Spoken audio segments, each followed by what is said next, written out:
Erdoğan, long live Erdoğan. Erdoğan kazandı. Evet doğru, Erdoğan ise Suriye ortalığın amına koyacaksınız, o yüzden umurunuzda halkınız çok cahil olduğu için seçim günü gelmez. Yabancılar izliyor ya, ezan sesini duyuyor, Türkler Araplar gibi sanacak, oradan rahatsız oluyor. Orospu çocuğu. Wait, what? This guy went from this guy went from being like the basic borderline like anti-Arab Turk. Oh, never mind. Oh no, he's just saying like the. Oh, never mind. That's not. I misunderstood. No, he's just like he straight up is like, no, it's great. Erdogan won. I'm happy. He's gonna keep killing terrorists in Syria. We're not gonna be America's dogs. Like as though the Turkish involvement in Syria is literally not at the behest of the United States State Department. Like that's so funny. Ya tabii Erdoğan zaten Suriye'de yaptıklarını kendi için yapıyor. Evet. Amerika'nın köpeği değilsin değil mi? Salak herif. Geri zekalı. NATO'dayız abi. Salaksın. Yani yemişsin. Yarrağı zaten yemişsin. Farkında değilsin. Her zaman konuştuğun zaman ağzından zaten onun tadı var yani devamlı. Ama hiç aklında bile değil yani. Öyle bir yemişsin ki beynine girmiş yani direkt olarak. Yarrak. Salak herif. Geldi bana Amerika'nın köpeği olmayacağız. En büyük ortağımız Rusya'yı kaybetmeyeceğiz. Ağla kudur. Bana ne oğlum, ben Amerika'dayım gerizekalı. Yani kuduran bir herif varsa sensin yani günün sonunda. Bana gelmiş bana şey yapıyor ya. Amerikalı adama gelmiş kudur diyor salak herif. Oğlum kaç yaşındasın sen? En yani ne 20 yaşında adamsın. Ananın namına koymuşlar. Hayatın boyunca yani doğduğun günden beri bok gibi Türkiye. Salak salak Erdoğancıyız diyorsun yani. İnanamıyorum.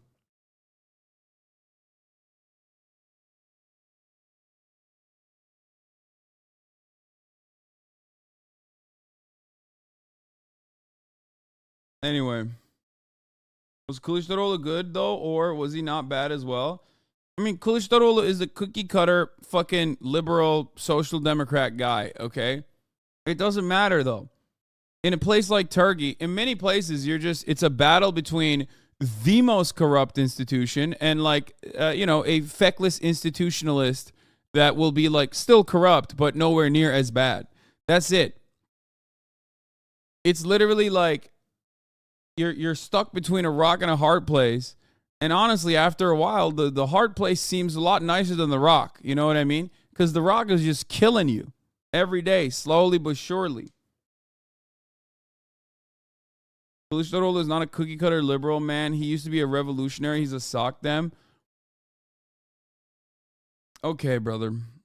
Look, if we're going to talk about actual economic policy of the Erdogan regime, beyond the fucking actual corruption, he is like the number one greaser of like people's pockets. There's a reason why he was able to captivate 50% of the fucking vote no matter what. Okay? And that's because he's doing cash infusions. Like he just straight up would just give people money to vote for him, okay? He also would at the very least engage in like some level of development, or at least like give FaceTime to underdeveloped areas in Turkey.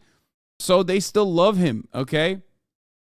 So ultimately, from the economic policy principles, like Erdogan, a rugged privateer, by the way, like straight up one of the in the early stages of this administration, they privatized national sectors, right? But he still is seen now as like a almost like a UBI guy. You know what I mean? So if you're looking at it through like a Western lens, it's going to be very difficult for you to comprehend, because Erdogan, for all of his faults and failures, is still very much like popular, partially because of the obvious religious conservatism that he harps on, partially because he's seen as like an anti imperialist figure, anti-America, anti-Western figure. And that plays really well, even though it's not the truth, obviously. If you're like even a little bit sane, you recognize like, oh no, of course, he's not like really an anti-Western figure. He's in NATO. He's doing everything he can.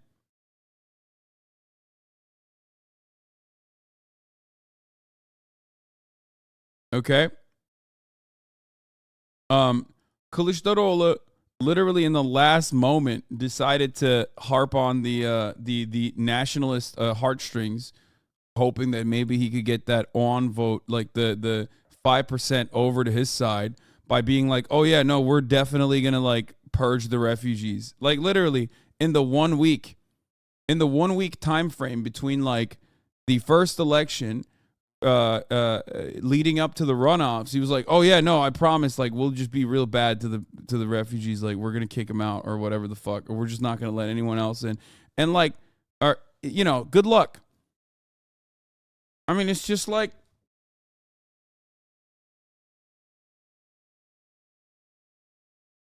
and he ran a perfect campaign before that, though. It's not like he liked that rhetoric. It doesn't matter. My point is, it's still lost. You know what I mean? It's like, it's the unfortunate reality is that Turkey, or at least enough Turkish people, would 100% prefer, as you saw, a despotic, religious fucking weirdo who is openly corrupt. And he won again. You know what I mean? Abi Türkiye'ye gelmeyi düşünüyor musun? Hayır.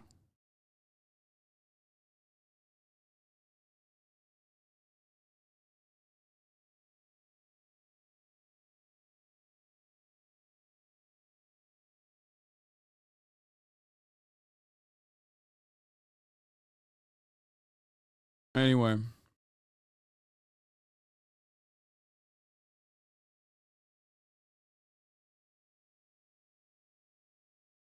What's this guy saying? I like that the Americans are trying to understand what like the Turkish people are saying in the chat. That dude is saying like we like orc style politics. We're like fucking stupid. A lot of Turks are gonna say that they are disappointed with their fellow Turks today, which is understandable. I mean, that's like 30 years of getting ass fucked. Okay, of course they're gonna.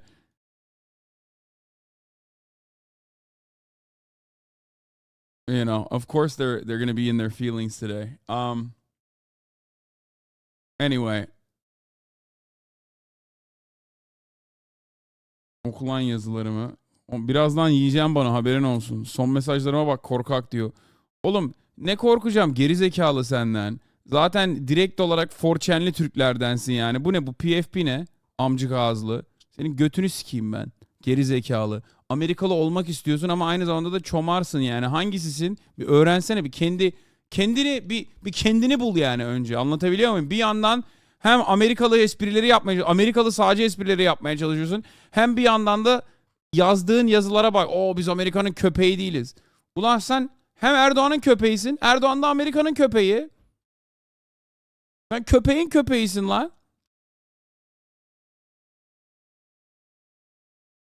Ağla dünyanın ekonomik yaptırımlarını yapın hala ticaretimiz sağlam. This guy is saying, keep crying. You can do everything you can, like you can do all the world's, economic development, but our trade is still solid. What trade? Ekmek olmuş 14 lira. Bu adam hala diyor ki ticaretimiz sağlam. Oğlum, PVC misin? Çimento musun amına koyayım? Baban çimento mu? Ne diyorsun lan ticaretimiz sağlam diyor. Seni mi paketleyip sallıyorlar, gönderiyorlar başka yerlere? Gerizekalı. Tam bir salak ya, inanamıyorum. NPC ama tam gerizekalı NPC. Abi ticaret çok sağlam. Sanki sen yapıyorsun ticareti amına koyayım. Orada gidiyor şey yiyecek. Tavuk döner yiyecek, olmuş 25 lira. Hala bana ticaret diyor burada gerizekalı ya. Ne ticareti amına kodum? Sen misin ticaretçi? Twitch'te yazı yazıyorsun sadece gerizekalı. Bir de Erdoğan'a yazıyorsun. This guy's talking about fucking trade when like the dollar is literally like 20 fucking lira.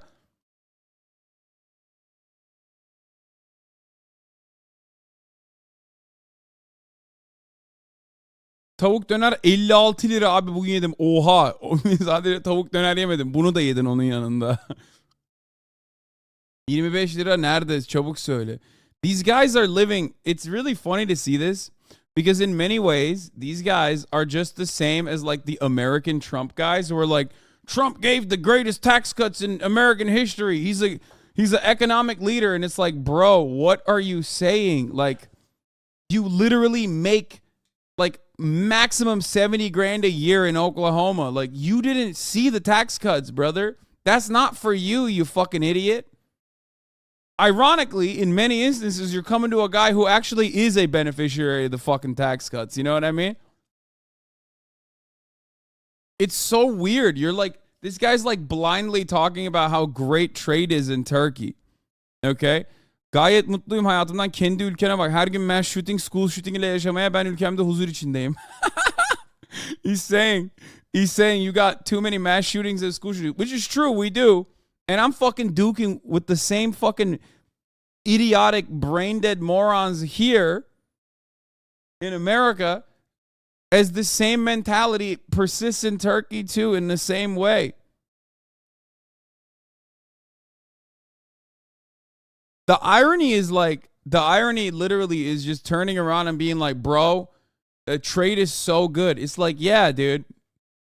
Yeah, that's why the German Turks can come in and like buy your country now. You know, it's so good. Like, do you not live in Turkey? Like, how do you have this kind of attitude when you got like hyperinflation?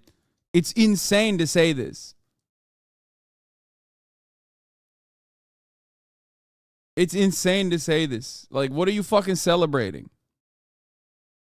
Refresh at ulan kahpe. Son mesajlarıma bak. Korkma. Avrupa'da %10 enflasyon oluyor. Yarrağı yedik diye düşüyorlar. Bizde 300'e yakın enflasyon var. Hala ihracatımız durmadı. Amına koyayım salağa. Az kafanı kumdan çıkar. $1 167 Japon parası ediyor. Onların ekonomisi kötü oldu anlamına gelmez. Mal oğlu mal.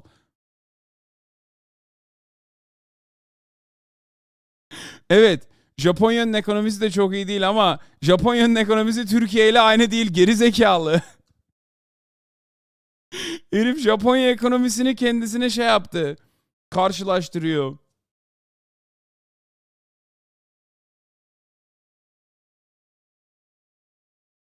Çok iyisin abi. Yok, eyvallah. Sen, you're doing it.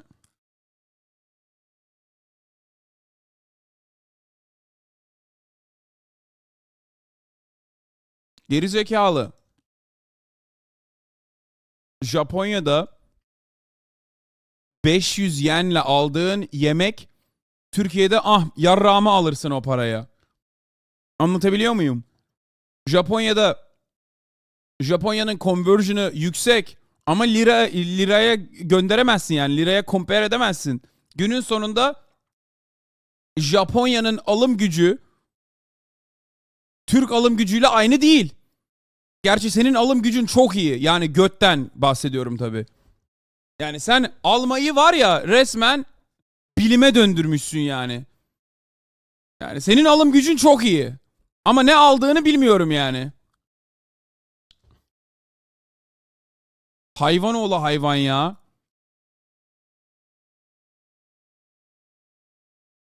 Japonya'da sent yok, ondan aslında 1.67, dinleme onlara.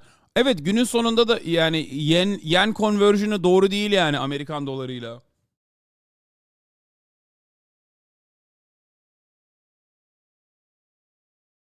It's such a wild concept because like if this shit, I'm gonna be honest with you. You know how I talk about Americans are cucked? Americans are cucked. They have like a brain broken mentality. They don't recognize that they're getting fucked.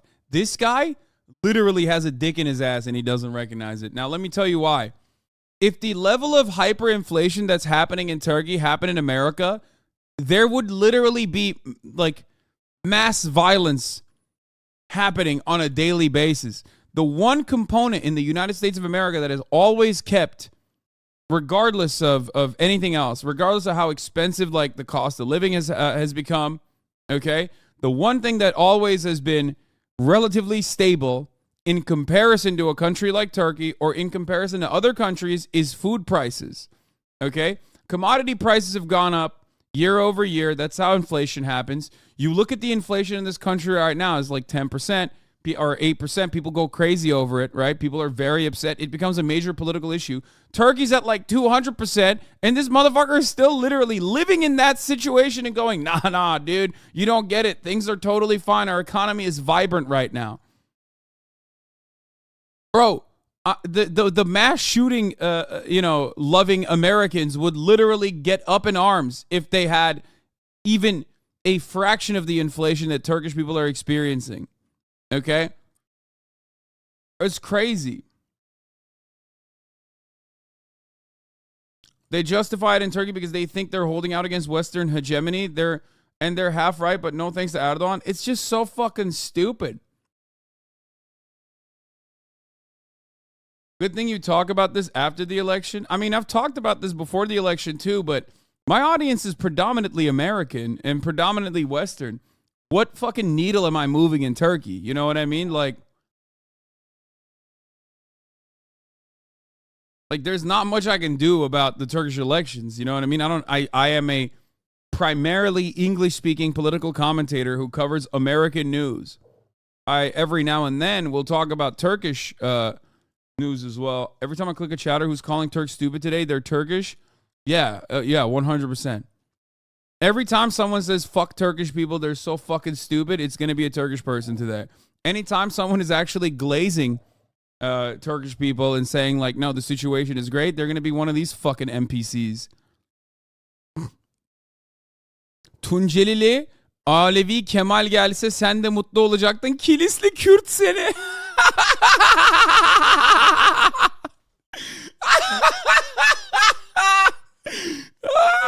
He said he's being, that's fucking mint, dude. He's being Turkish racist. See, this is like, okay, so he hit me with the racism combo. You know how like in Europe it's against Romanis, in Turkey it's Kurdish people and Arabs for the most part too, but like this guy says he's saying like Tuncelili Alevi Kemal Kemal Kılıçdaroğlu is Alevi, and Tuncelili I guess implies that he's like socialist, right? That's what he's saying. And then he turns around and he says, if he came into power, you'd be happy because you're Kurdish. You're a Kurd from Kilis.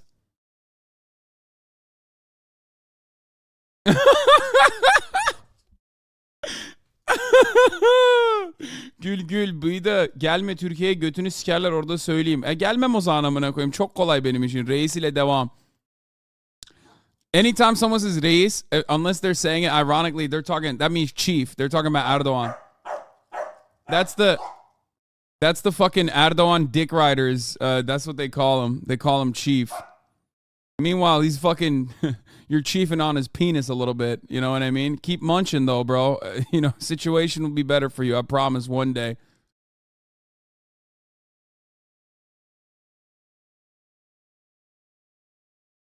But yeah, this guy is saying if you come to Turkey, we'll kill you, which is funny. That's abi Tayyip'i mi destekliyorsun? Lan neyi destekliyorum lan? Tayyip'i destekler miyim? Manyak mısınız lan? Oğlum saçma sapan konuşmayın. Burada Amerika'da Donald Trump'a laf ediyorum. Niye Tayyip'e? Türkiye'nin Donald Trump'ına niye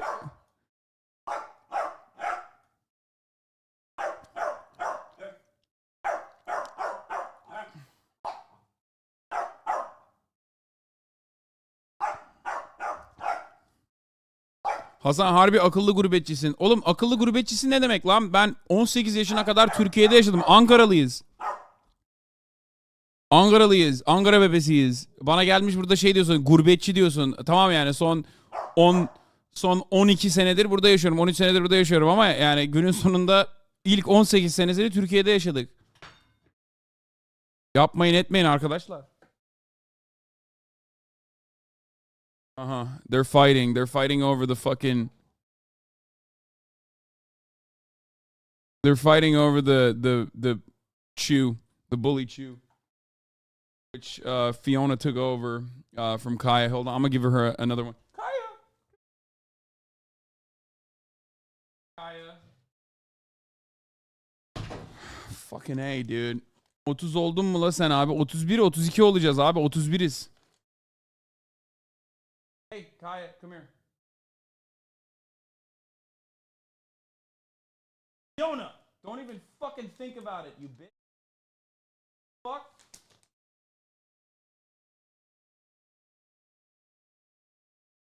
Anyway.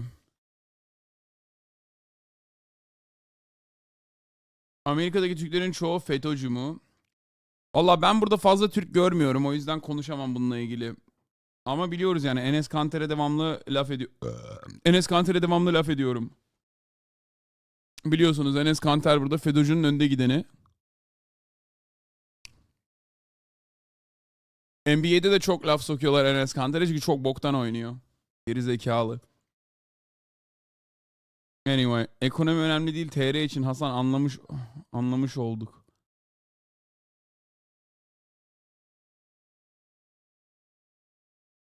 Turks in the chat asking me how penetratable is the Mexican border to the United States of America. Motherfuckers are like gonna come to Mexico and try to cross the border into the United States, bro. I don't know. Valla giremezsiniz Meksika'dan abi. Çok kötü Amerika'da ya.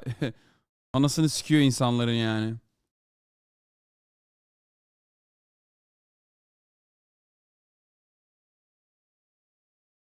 Anyway.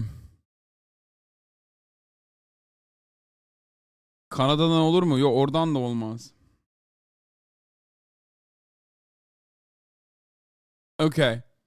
All right, let's get started. Let me blast off real quick. We're going to talk about the debt ceiling too. And then we'll do Sunday Fun Day. We got memes, we got dreams, we got so much.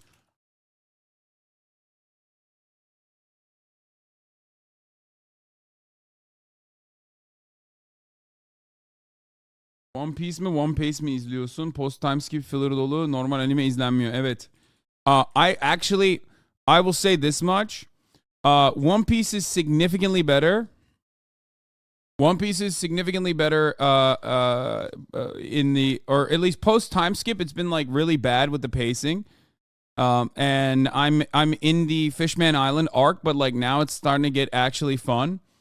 And what I realized is like I might actually literally swap over to One Piece because it's so fucking slow. Like there is so much bullshit filler in the non-filler episodes, and it's like unbearable. And it's so good. Like the Fishman Island second half is so good. Like the background, the history of like slavery and how it ties into racism is so fucking good that it is like a disservice to have to watch.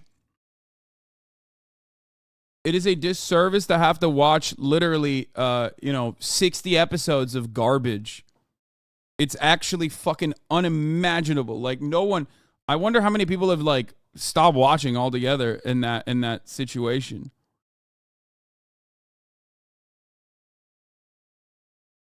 Yeah, One Piece is the Fisher Tiger is so sick. Is a great super cool character. Love him. But yeah. Türkiye'de hangi parti veya lideri senin görüşlerine yakın buluyorsun? Yok abi yok. Benim dünyada hiçbir yerde yok. Ayrıca sikimde de değil. Erdoğan olmasın da ne olursa olsun yani. Gerçekten. Yani tip herhalde belki ama günün sonunda arkadaşlar benim için benim için sadece tek umurumda olan şey Türkiye için Erdoğan olmaması.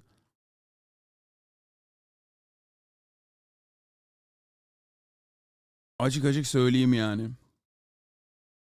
I left the anime in this arc, only read the manga. Kadıköy solcusu çıktı Hasan abim. Ne demek Kadıköy solcusu bilmiyorum. PKP'dir, o tip değildir.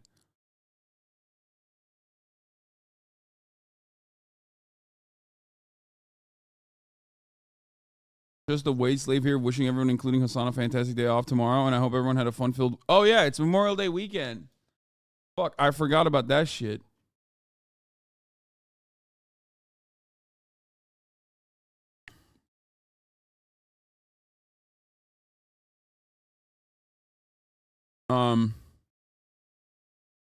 Anyway, let's blast off. For the Turks in the chat coming from a Brazilian, remember that The loss today, also the fault of the opposition that didn't build up a good enough campaign. Is up to you guys to go to the streets and keep fighting. Sooner or later, victory will come, but not without a fight. Damn, Brazilians are showing Turks solidarity. It happens, you know. Jair Bolsonaro, but Bolsonaro was like a one-off. You know what I mean? Like Lula has always been a powerful figure. There's always been a powerful alternative. There's never been a powerful alternative to Erdogan in Turkey. That's the unfortunate reality. Like even in the original Erdogan era, like you have what, Deniz Baykal, who was awful. You know what I mean? So there was never like a viable leftist opposition to the authoritarian leadership of Erdogan. Lula was unjustifiably jailed, but Lula also had a profound impact in Brazil with his economic development policies, with his policies around literacy. Like, you know what I mean? There was a guy before. There was never a powerful alternative, and one.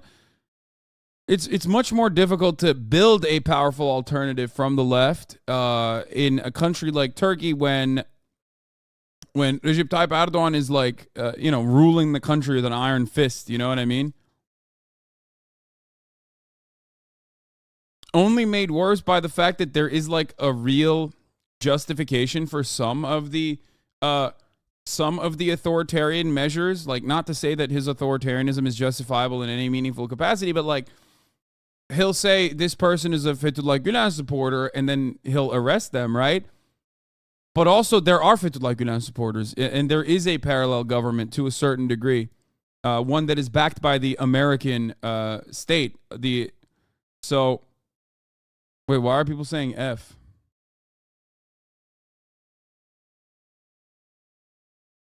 So, but like, it's by no means justifiable to jail every kind of fucking viable political opposition in the way that Erdogan has. It fucking sucks, and I don't know what the actual alternative is, and I don't know how to fix it. I'll be honest with you. I don't know. My old boss was a feta supporter, feta cheese, and I went to one of his charter schools. That's not surprising. That's how powerful Fethullah Gulen's cult is, because they get the full support of the fucking CIA. You know what I mean? That's what happens when you are backed by the CIA. My man said feta supporter, like feta cheese.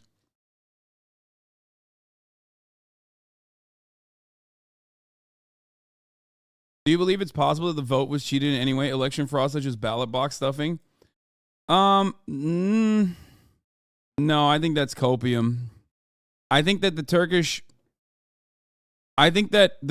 there's always like some discrepancies for sure. It happens.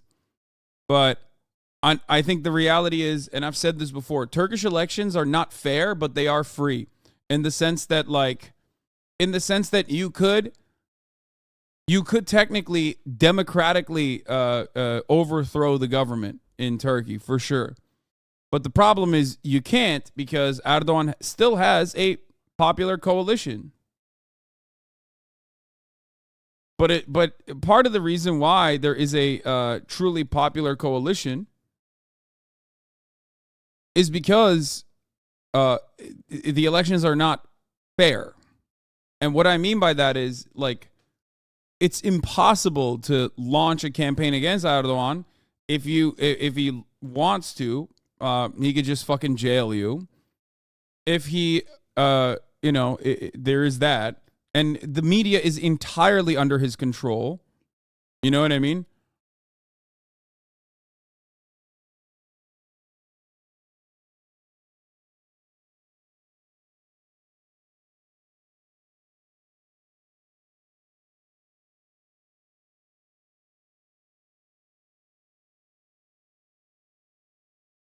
Hep son ana kadar umutluydum ama Atatürk'ü bırak, Hazreti Muhammed bile şu Şam şeytanının karşısında alamazdı resmen. Bunun destekçileri tarikat. Yeah. Like, the Twitter suppression of, like, whoever the fuck Erdogan feels is, like, Fethullah Gulen supporters, which he will utilize against anyone and everyone, so don't be fucking foolish. That kind of stuff is, like, lower end suppression. Okay? It is not something that you can comprehend with like Western sensibilities. It's just like the entirety of the media is completely and utterly controlled by pro Erdogan elements. That's it. Everyone is pro Erdogan. There's like very, very little alternative media that is not pro Erdogan. So when you have an environment like that, even through a tremendous amount of economic instability, and that volatility is actually what creates a perfect environment for some kind of like counter movement to actually gain momentum. It still doesn't matter. They are able to dull the masses into submission. They are able to make it seem like they're doing great. They're doing a great job, even when they're not.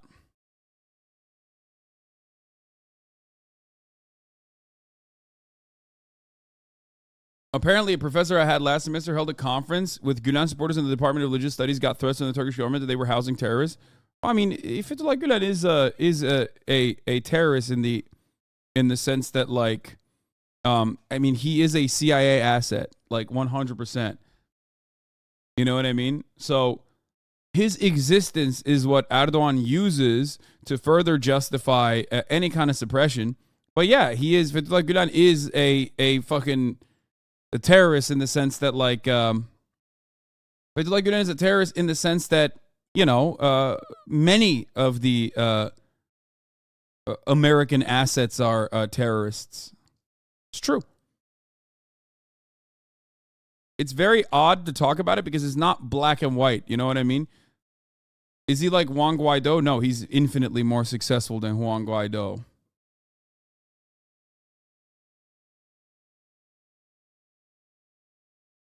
I mean, here, let me show you something. Okay, this is real. This is why I say the elections are you know, they're not fair, but they're free in the sense that like there is a real amount of pro Erdogan support in the country. The number being like 51% plus or 50% plus is real. This is outside of the fucking palace tonight.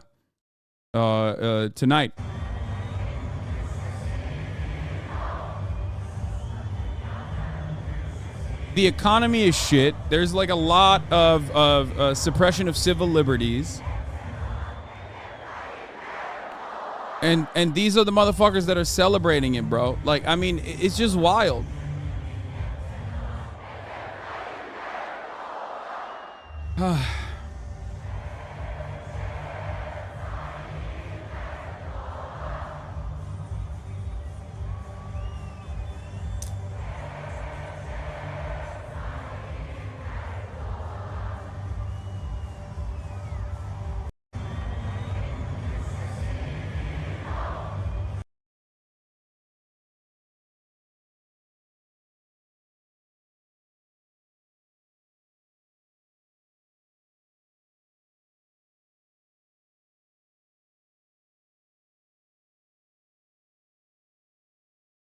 If the earthquake happened closer to the election, would that have moved the needle?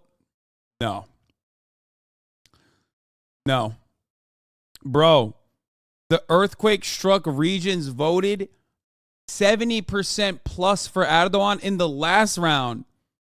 No, man. These motherfuckers would have been like literally casting ballots from under the rubble, okay?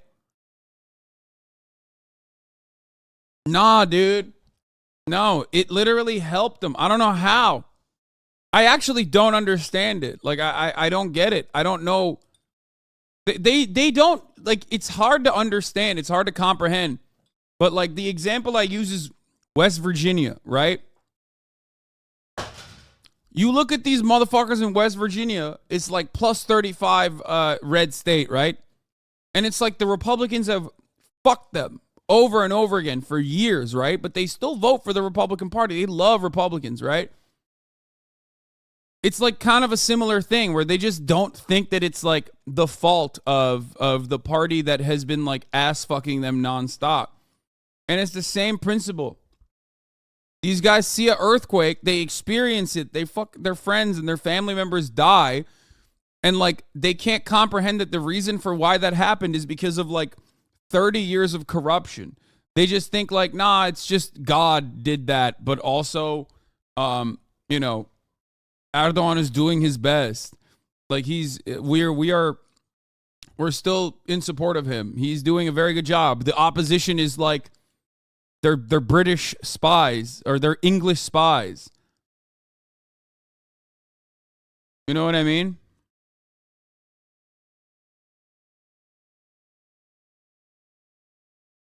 Meanwhile, Turkish lira slips as Erdogan claims victory. The Turkish lira slipped towards a fresh record low against the dollar as the president Recep Tayyip Erdogan claimed victory in the country's presidential election on Sunday, a win that would steer his increasingly authoritarian rule into a third decade. Currency opened at 20 to the dollar. 20. $1 is 20 fucking liras, dude. It's crazy.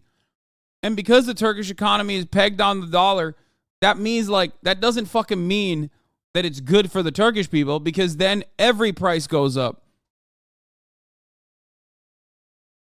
Like everything. The price of everything is basically off of like it feels like the Turkish people exist under the dollar. Like they're buying things. Their purchasing power goes down when this shit happens. It's not just like good for trade per se. Okay? It's not like it's not like what you can purchase for 20 lira stays the same. No, it doesn't.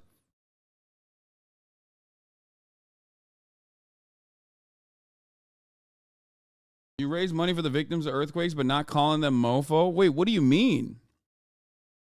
Brother, it don't matter if they're fucking pro Erdogan. They don't deserve to fucking die. What kind of stupid shit is this? I talk about this all the time. What do you mean? I don't give a shit. You know, of course I'm going to still fucking raise funds for earthquake relief. That is an insane take.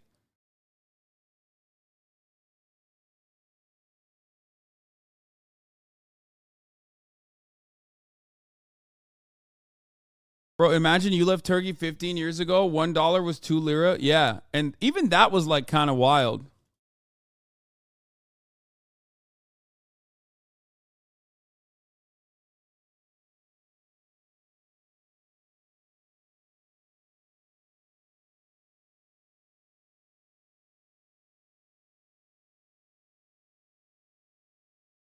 Hasan gerçekten AKP verdi diye yardımlarım haram olsun diyenler var. Ama benim sikimde değil o insanların perspektifi. Ben öyle bir insan değilim.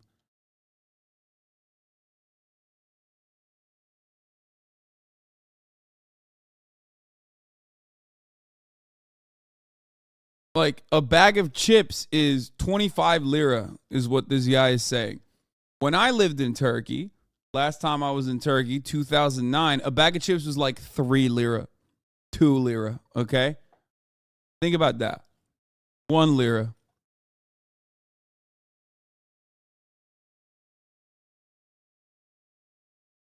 Think about that shit. That is insane, dude.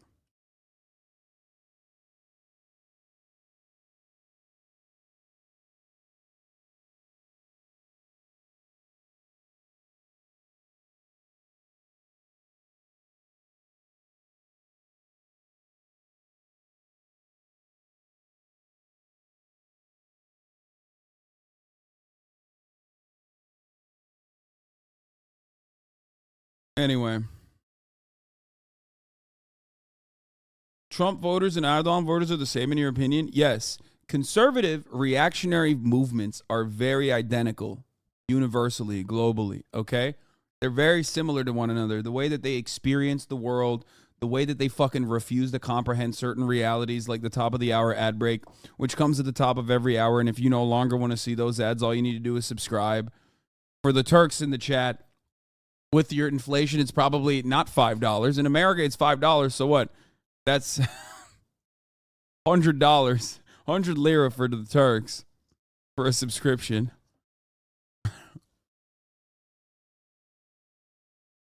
Fazladan köpek istersen ben gelebilirim. Yok bende var. Yok.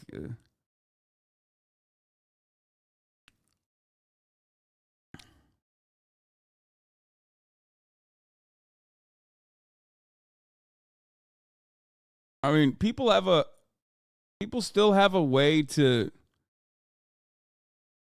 live. I don't know how else to describe it. Like no matter what happens, you still figure out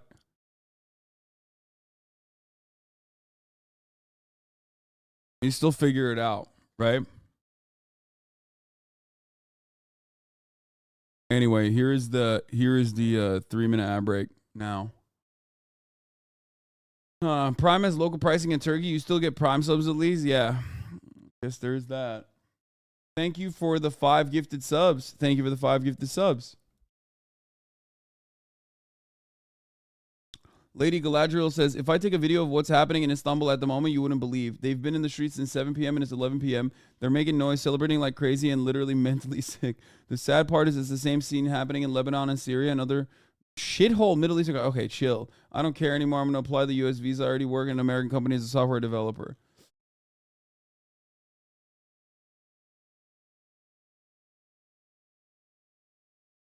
You think Erdogan doing you think Elon doing Erdogan's bidding had a tiny effect? No. No. I don't think so.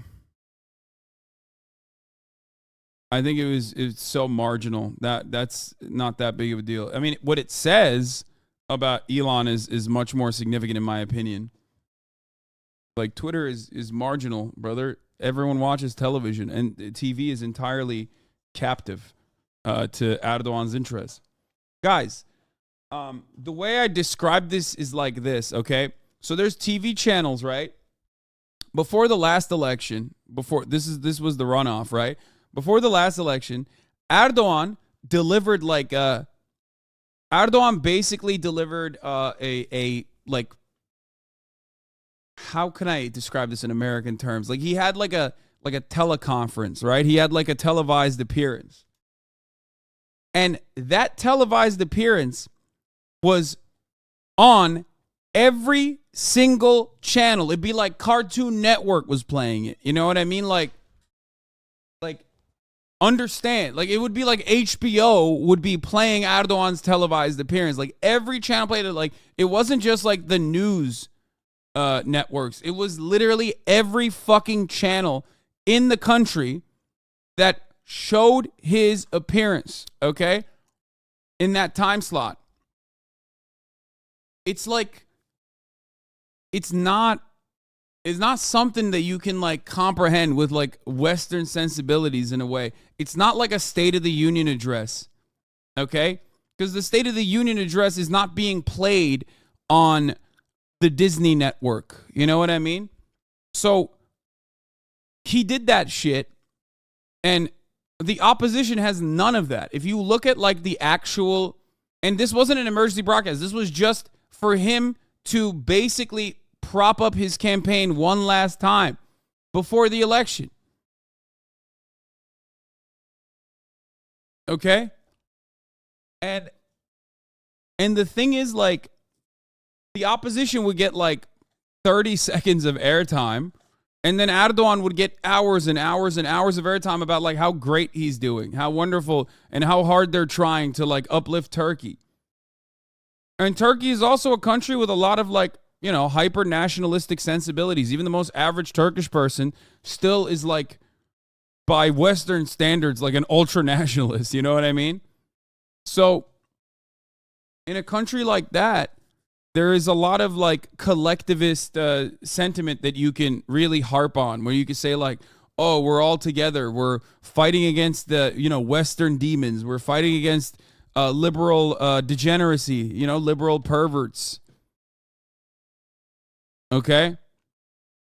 Like when you even on the left, even like the leftist coalition, the liberal coalition still had like, you know, they were still trying to express as much nationalistic sentiment as they possibly could, but it was nothing in comparison to like Erdogan, who did, you know, who controls it, just like Just like when the Democrats will prop up like a patriotic military veteran against like a Republican that has never served, and the Republican that never served is seen as like significantly more patriotic than the veteran that the Democratic Party is putting forward. Erdogan called the CHP gay straight up. Yeah, he did. I saw that on Russia. I saw the Russia Today title. I don't know if he actually did that. I mean, it was pretty funny. Hold on. Let me see if I can find it. Yeah, he did do that. He did say that. Erdogan calls opposition pro-LGBT at the election rally. Elsewhere, protesters threw stones at Istanbul Mayor Ekrem İmamoğlu, a member of the main opposition Republican People's Party, during an election rally. They threw stones, bro. They're literally like, they're like animals, dude. I swear to God.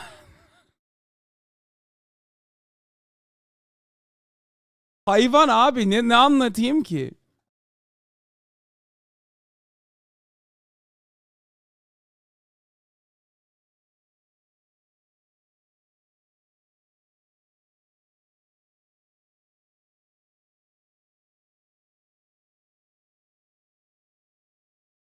Hayvan değil, yaratık.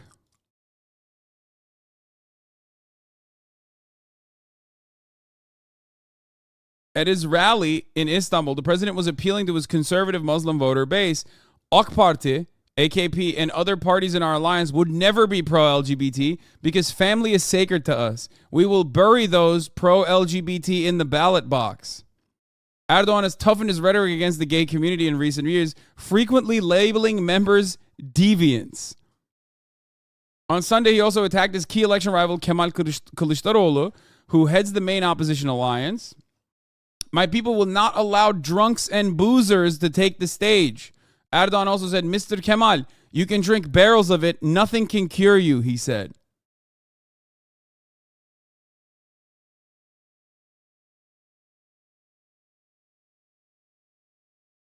Erdogan, following his re-election, said, the LGBT cannot infiltrate among us. Sus. We will be reborn. The family is sacred. The violence against women is forbidden. You know what's really funny about this take is that, like, they are just like the American conservatives, okay? Anti-LGBT, pro-child marriage, okay? This coalition that Erdogan has put together has motherfuckers who literally openly advocate for fucking children, okay? They're pro-child brides. It's not even a joke. Like, they openly say it. It's like the Republicans identically, okay? It's like the conservatives in the same exact way. They're like, none of that gay shit. That's degeneracy, but also pro-children getting married. And if you think that's just Islam, no, it's not. Shut the fuck up, idiot. I hate that because it's happening in America too. It's so fucking stupid. You can't, like, your brain is so goddamn dense, you don't even understand it. I just made a comparison to fundamentalists, to religious fundamentalists here in the United States of America doing the same shit. It's right wing, okay? Just stop thinking like it's just Islam or anything like that. It's just right wing dumb motherfuckers, okay? That's it. It's it. You think Matt Walsh is Muslim? Huh? You think he says Bismillahirrahmanirrahim before he starts his fucking commentary about Target?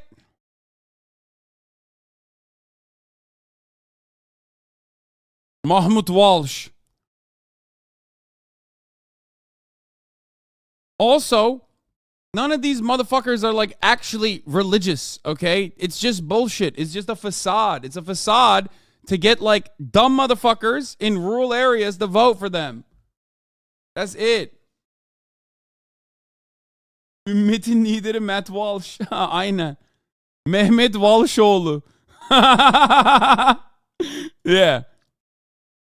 Mahmut Walsh. Walshoğlu.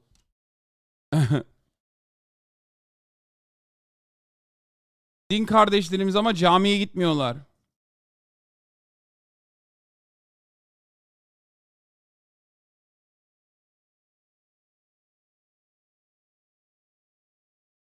Yeah, here. This is Mahmut. It is not. In fact, this is not Mehmet Walshoğlu, okay? This is just American Matt Walsh. So strange that they have the same exact attitude. You know what I mean? Öyle bir haykıralım ki Ankara bunu duysun. How's this guy not dead yet? That's the thing I don't understand. I mean, I do understand it. Evil never dies, bro. I swear to God. İstanbul'un tüm ilçeleri bunu duysun. Kardeşlerim, bu CHP LGBT'ci midir? CHP LGBT'ci midir? I'm sorry. It's like funny to hear literally the same rhetoric from this fucking monkey, okay? This fucking animal over here. Jesus Christ, dude. LGBT'ci midir?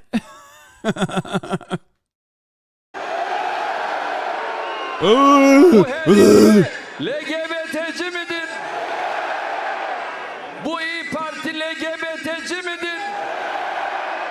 He's saying like every single. He's asking the crowd. He's doing crowd work. He's saying, all the opposition coalition parties, like one by one, he's calling them out, saying, are they LGBTG, which is LGBT supporters, basically. Yeah, he's doing his call and response. Yeah, just like the fucking idols that we watched yesterday. That's his call and response. And the audience goes,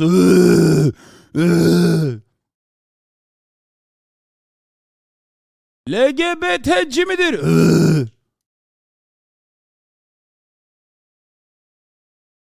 O yanındaki bazı ufaklıklar var.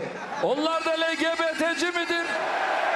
He's saying there's like little tiny infants next to them, and they're also pro LGBT. Peki AK Parti'ye LGBT sızabilir mi?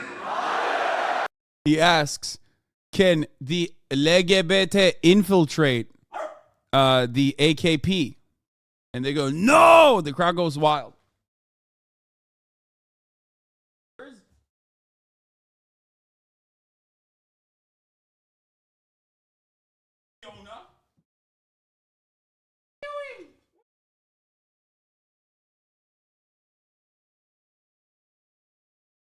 Oh.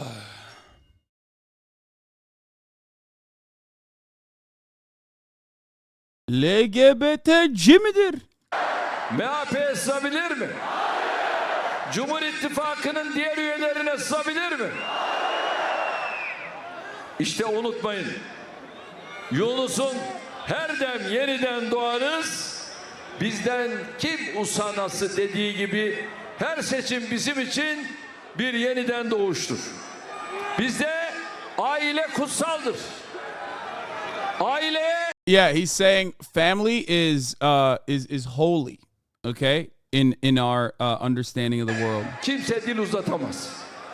No one can speak out against the family. Kadına şiddet bizde yasak, No violence towards women. We do not allow it. haramdır. It's haram. So this part is actually really interesting. So let me say something. First of all, there's a lot of femicide in Turkey. Obviously, there's a major problem with that.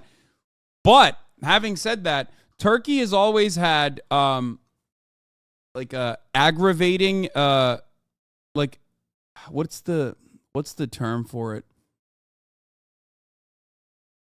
So in Turkey, in the laws, if you actually do harm towards women or children, it has like an additional penalty on top of it.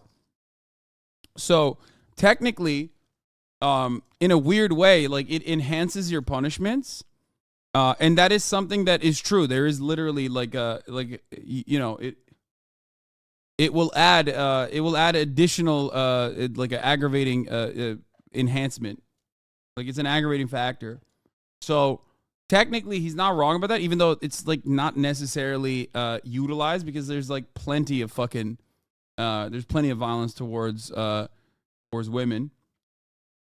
So but that's why he's saying that. Buna kimse tevessül edemez. Ve ümüğünü sıkarız. Ümüğünü sıkarız ne demek lan? Öyle. He said we'll squeeze the... Ümük ne? Ümüğünü sıkarız ne demek lan? Yani boğazını... Oh, okay. He's saying we'll choke them. Throat. Okay, neck. But like he said it in a very weird way. Önümüzdeki dönemde milletimize ne söz verdiysek onu yapacağız.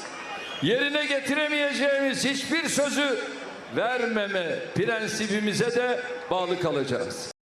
Yeah, he's like, I'm gonna fulfill all my promises, blah blah blah, all this shit. Yeah, it's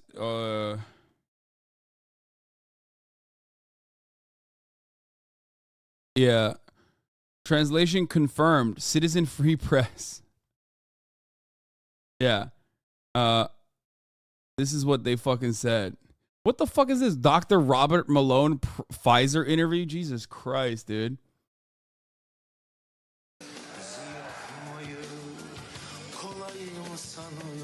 If you would like to listen to Erdogan singing, lol, what the fuck?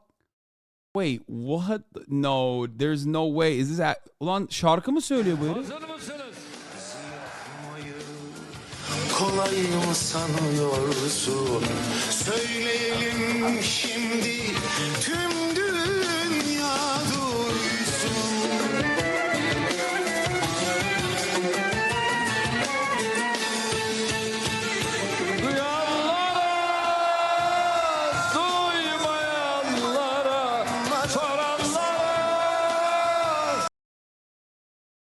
What the fuck is this? What? Yo, I did not know this. What the fuck? Okay, that's it. No American leader would ever do that. No American leader could ever do that, okay? What the fuck? Yo! Yo! What the fuck? Okay, now I take it back. You know he's off that Zaza. There is no way this motherfucker doesn't actually drink, okay? Or smoke. Something. No way, dude. Bu adam içmiyor mu yani şimdi? İnanmıyorum. %100. Çekip geliyordur bunlara mitinglere. Yok artık yani.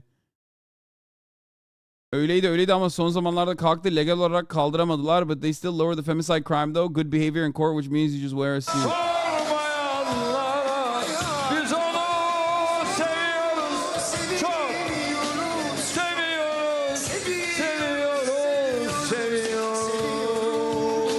What the fuck? He's not even singing along with the song. He's just singing to his own beat. You know what I mean? He's like the baby.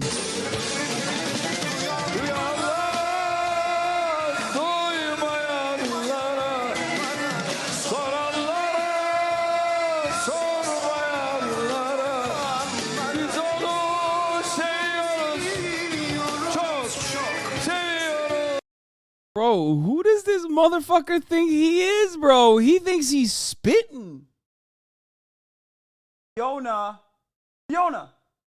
No. Let Kaya have that. You have your own. Get your own. Don't look at me like that.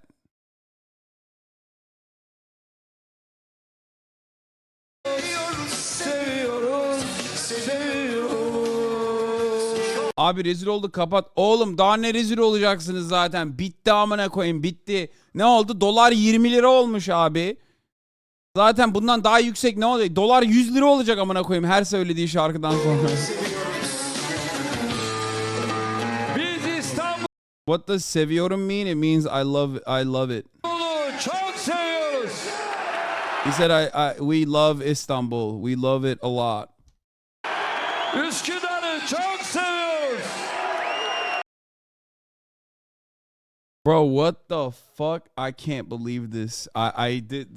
This is unacceptable. That's unacceptable, dude. Hazır mısınız? Önceden dediğine bak LGBT ile ilgili. Yılındaki Erdoğan LGBT'li yurttaşlar için, o yönelimdeki insanlar için bakın ne demiş. Bir defa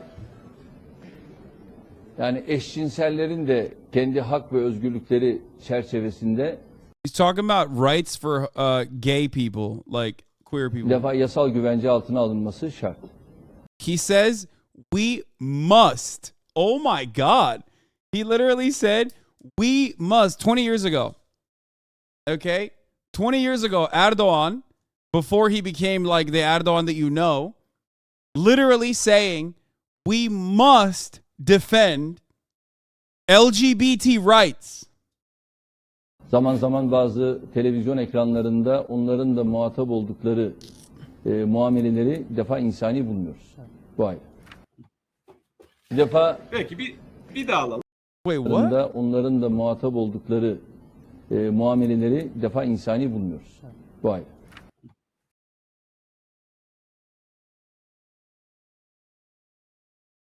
What happened to him? What do you mean what happened to him? He was already he was already a cultist Islamist even back then. He always was. But he was a conniving, cunning politician, so he was just saying whatever he wanted to say to get Western support. Bir defa Peki bir daha alalım. yani eşcinsellerin de kendi hak ve özgürlükleri çerçevesinde bir defa yasal güvence altına alınması şart. Zaman zaman bazı televizyon ekranlarında onların da muhatap oldukları muameleleri bir defa insani bulmuyoruz. Ne demek? İkinci tarafı ne? Muhatap oldukları insani bulmuyoruz. Ne demek? Anlamıyorum ben onu. Lan vallahi Türkçeyi mi unuttum amına koyayım? Nece konuşuyor bu herif ben? Ya vallahi unuttum yani herhalde bazı sözleri. Ne diyor anlamıyorum. Like he's saying adam ya ikinci tarafını anlamıyorum ne dediğini. He's saying that the people who are anti-LGBT are being inhumane towards the gay community. Is that what he's saying? Or is he saying that like the way that the LGBT on television is like misbehaving? Onu biz 20 senedir anlamıyoruz, sen rahat ol.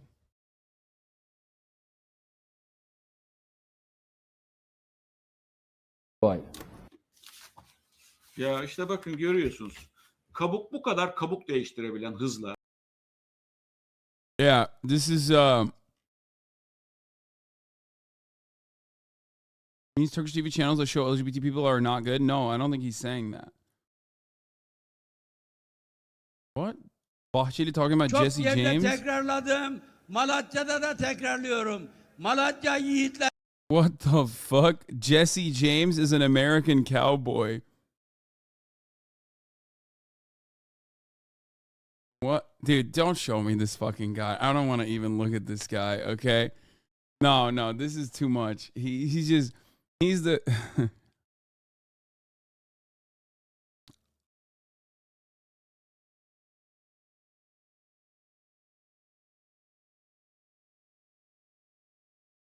I just don't know. Wait, what? Seçimin son günü. Gönlü Toroslar kadar yüce. Gönlü Akdeniz kadar engin. Türkmen uşaklarına sesleniyorum. Hans, Sam, Tony. Fuck, dude. This is the ultra nationalists, okay? JJJ. This is MHP, okay? They are the ultra nationalist, psychotic fucking right-wing nationalist party, okay? And he's speaking out to the entire Turkic world. You know how like I'll sometimes say like, you know, the Native Americans are Turkish? Like these guys literally believe that, okay? They are the Grey Wolves, exactly. And he's I guess he's like doing a call out to all the fucking you know Western world. Johnny, Herkel, Frank, alayı birden Türkiye'de Recep Tayyip Erdoğan'ı sikmeye kalksa. Oh no, this is that. No, stop. Ya yapmayın onu, göndermeyin bana onu. He's saying all the names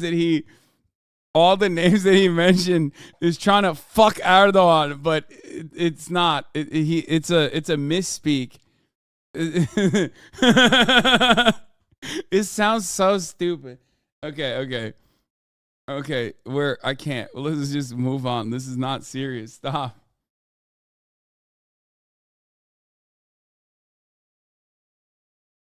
Ay. Erdogan wins, but Erdogan must be feeling pretty invincible right now after winning yet another election. However, he won't be for long because he's really pushed Turkey's economy to the brink to pull off this win. So now as the lira nosedives and his unorthodox mix of solutions is starting to crumble, the Turkish economy is rapidly nearing its breaking point. Just to illustrate, the thing is, I don't even understand. Like, I mean, he has strangled the Turkish lira. Okay. However, and you can't do that unless you're America. You can't just like a lot of other countries think that they could just like print as much money as they want without any sort of like, financial feedback. Okay.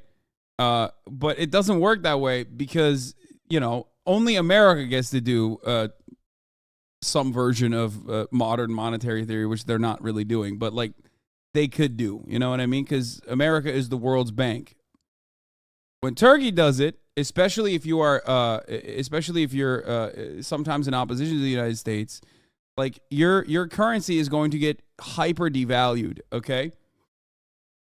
Meanwhile, considering that your economy is pegged to the dollar, everything is going to become more and more expensive, even though your currency is devalued. However, because of the way that Turkey presents itself in the global marketplace, you don't even necessarily get the influx of foreign capital into Turkey that would then come in. Okay, that would then come in and basically like purchase everything for pennies on the dollar, because at least, back when I used to cover this kind of stuff, I mean, when I even worked many years ago at Haberturk, Bloomberg Haberturk, many years ago, one thing that foreign capital always, the perspective that foreign capital always had about the Turkish economy is that it is incredibly corrupt. And there's a lot of truth to that, which is why people don't want to do a lot of investment in Turkey. So that's another reason why the economy doesn't even recover and doesn't even see the supposed quote unquote benefits that you would possibly get from your devalued currency. how little time the country has left, the Financial Times has reported that in the 6 weeks leading up to the first election round, Turkey's central bank lost roughly 15% of its foreign exchange reserves in an effort to prevent the lira from falling faster than it already did.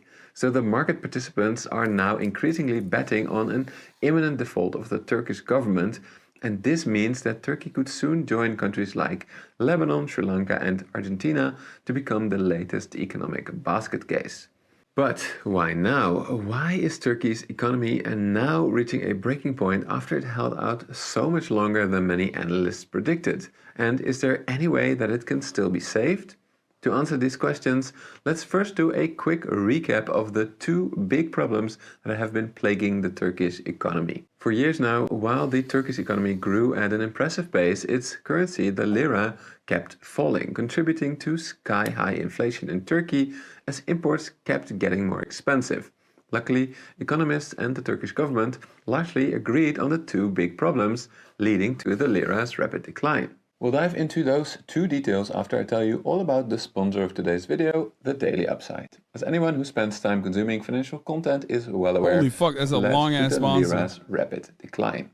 The first problem was a massive trade deficit, meaning that for years Turks have been importing more than they export. This has consistently put pressure on the Turkish lira.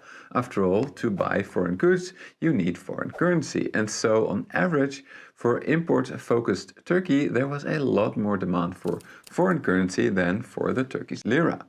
The second problem was rapid dollarization, meaning that in essence, a small dollar-based economy grew inside Turkey that was getting bigger and bigger as Turks increasingly felt that their own currency was losing its value too.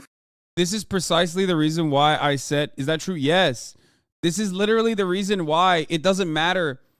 Like when, this is why it's significantly more devastating when the dollar, the price of a dollar, it becomes more powerful in comparison to the Turkish lira, because the entire fucking economy operates on the dollar all of a sudden.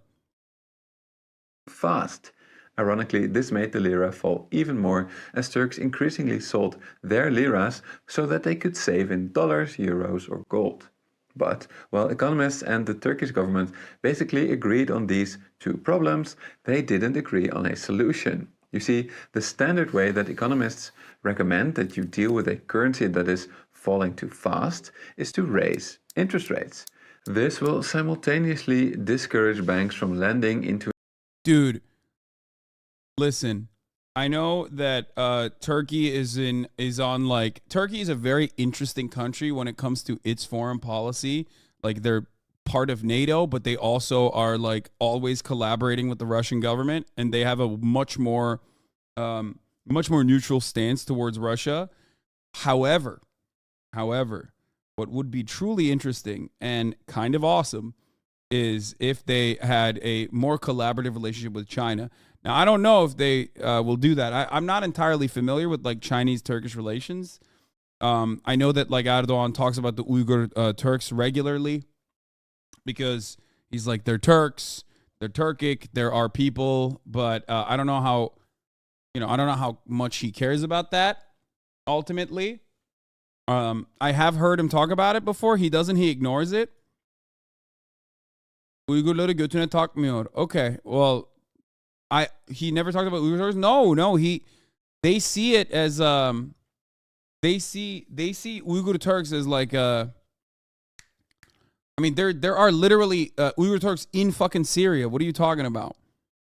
The Turkish military trains some of the Uyghurs. 100%. They used to. I don't know if they still do.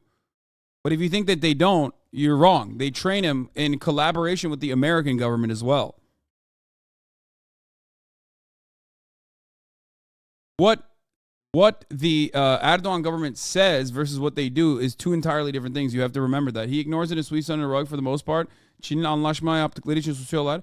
Okay, well, I don't know what their relationship is going to be with China, but that could be one avenue of some kind of economic revival, potentially. To an economy that is running too hot, decreasing inflation, and it will also make the currency more attractive for both foreign investors as well as local Turks by offering a higher return. However, Turkey's president Erdogan famously hates high interest rates, be it for religious reasons, saying stuff like this at his rallies. Onların dolarları varsa bizim Allah'ımız var. Or some say that he believes in a highly Ulan Allah ne yapacak? Ekmeğin fiyatı hala neyse ne yani. Onu istediği kadar istediği kadar Allah Ekber de olmaz yani. Ekmek hala 5 lira 10 lira. Oh no, that's crazy. He said the notion of like being anti-usury because you're Muslim is pretty funny. Islam does consider usury to be a sin. So does Christianity, technically. Out of the Abrahamic religions, the only one that doesn't consider usury to be a sin is Judaism. However, it doesn't really matter. Everybody loves interests. Everybody loves interest. Everybody loves debt. It's fucking ridiculous to claim that like he has any kind of like religious purpose behind it. I don't think that's the reason. Orthodox economic theory that predicts that interest rates that are high actually cause higher inflation. But whichever it is, he often ordered the central bank to lower interest rates precisely when standard economic theory would advise that you raise them. And this is why economists have long been predicting the collapse of the lira. However, as I discussed on this channel at the end of 2022, this did not lead to the collapse of the lira at the time because Erdogan's government was tackling the lira's fall using some highly unorthodox solutions. First, Turkey's central bank sold off a lot of its foreign exchange reserves to prop up the lira, and then, when it basically ran out, it convinced former geopolitical rivals in the area to lend it foreign exchange reserves in exchange for political favors so that it could keep propping up the lira. Second, to counter dollarization, it started its so-called lirarization strategy. Now, in effect, this meant that Turks which had foreign currency could open a special deposit account for which the government would compensate them with more liras if the lira fell so much that the owner would have been better off keeping the dollars. And actually, this worked for a while, halting dollarization, stabilizing the lira, and this gave the Turkish government some time to tackle its other big problem, its trade deficit. However, despite some successes like opening a massive new gas field in the Black Sea, Turkey's trade deficit got wider than ever before. Now, the most likely explanation for this is that throughout 2023, Erdogan encouraged the Turkish banks to extend more and more credit, and this new money in Turkish hands was spent buying more stuff in Turkey, increasing inflation, and it was also spent outside of Turkey, driving the value of the lira lower. And so, after some relative stability, the lira continued its fall, and this now means that Turkey's economy is nearing a breaking point. You see, the fall of the lira is now undermining both of Erdogan's unorthodox solutions. First, while the Gulf states have been willing to support the lira in exchange for political influence, its continued slide is making it riskier and riskier for them to keep lending dollars to Turkey because of the decreased chance that Turkey can pay them back. And as we've seen with Pakistan recently, while Gulf states have deep pockets, they are not prepared to back countries indefinitely. Second, while Erdogan's lira deposit scheme was a big success, it was also rather risky. You see, if it worked in stabilizing the lira, it wouldn't cost the Turkish government anything. After all, they only need to pay out extra compensation if the lira loses value. But now that the lira keeps sliding, the Turkish state will have to pay these deposit holders a lot of extra liras, which could force it to start printing them, which could further devalue the currency. In other words, Erdogan's innovative but risky lirarization strategy could now lead to a doom loop of paying deposit holders with newly printed currency, which devalues the lira, and so on. But will it, or can Erdogan save the lira once more? Well, that is highly uncertain. So, as I often do on this channel, I shall present you with 3 scenarios and give them all a likelihood. The first scenario is another Turkish miracle. In this scenario, the Turkish government convinces Arab backers to give them once again more money. At the same time, having won the election, the newly elected government now takes steps to cool down bank lending in the country, which combined with rising gas production reduces domestic inflation and turns Turkey's trade deficit into a surplus. This will eventually halt the fall of the lira and increases the chances that its lirarization policy is also a success. Sadly, I don't think this scenario is very likely and give it a 15% likelihood since the Turkish central bank is running out of reserves so fast. Just to get an idea of how fast, while Turkey secured almost $20 billion loans from Arab states last year, it just burned through 17 billion in reserves in the 6 weeks just before the election. The next 2 scenarios are therefore breaking point Gönderin, link scenarios. gönderin. Canlı However, söylüyorsa they play şarkı. out very differently.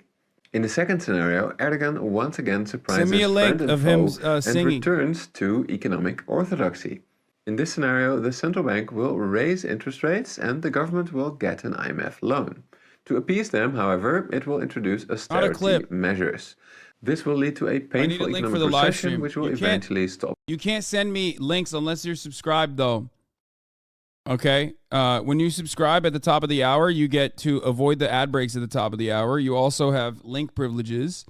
You can subscribe for $5 or I think it's like 10 lira in Turkey still.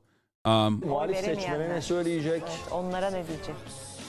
Yani sonuçta bir 25 milyon insan şu anda beklemediği bir singing? sonuçla karşılaştı. Yani ilk turdan önce zaten hiç beklemiyordu. Ben şöyle söyleyeyim, yani ben CHP'nin önemli yöneticileriyle görüştüğümde biz kabineyi konuşuyoruz diyorlardı. Yani şu an bir seçim No, not this. Okay. Biz severiz. Kandil'dekiler sevmez. People in the Kandil don't like it, but we like Onların it. uzantıları sevmez. Their extensions don't Ama like biz it, severiz. but we love it. I don't know what he's talking about. Şu andaki tablo sevgililerin tablosu. Baron Cat. Resmi rakam. Sakuragor, thank you for the 10. 320 bin kişi şu anda burada. Yolları Kandil is söylemiyorum. PKK. Oh. Havalimanından buraya kadar yollar maşallah tıklım tıklımdır. He's saying it's packed. The roads are slammed all the way from here to the airport.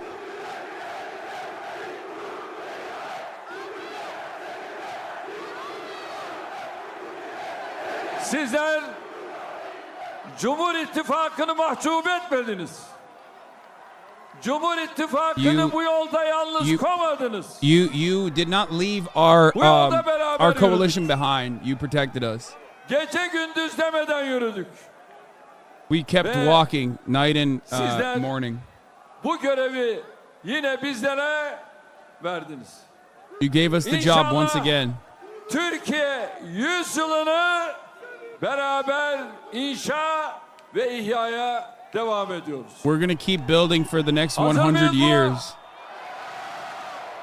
Aziz milletim, ekranları başında bizleri izleyen kıymetli vatandaşlarım. All of you that are watching in Sevgili home, Ankaralılar. at home. The people of Ankara.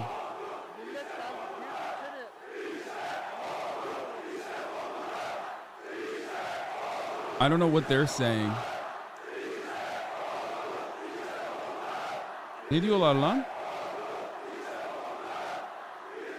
Değerli dava ve yol İşte arkadaşlarım. ordu, işte komutan. Sizlere en Oh, they're kalbi saying duygularımla, here is the military. This is our military. This is our commander. Cumhurbaşkanlığı seçiminin ikinci turu. Hamdolsun kayda değer herhangi bir sıkıntı, sorun yaşanmadan tamamlanmıştır. Bro, look, Kahramanmaraş, 75% Erdogan, bro. Gayri resmi 75% Erdoğan. göre milletimiz Cumhurbaşkanlığı görevini There you go. 5 yıllığına daha That's bizlere fucking tevdi crazy. etmiştir. So I need you to understand. I need you to understand something. Like, this dude is Ülkeyi popular as yönetme fuck. sorumluluğuna Okay. Bizleri tekrar The layık idea that gören he's not milletimin popular is her not bir true. He ferdine is still incredibly fucking şükranlarımı popular. sunuyorum.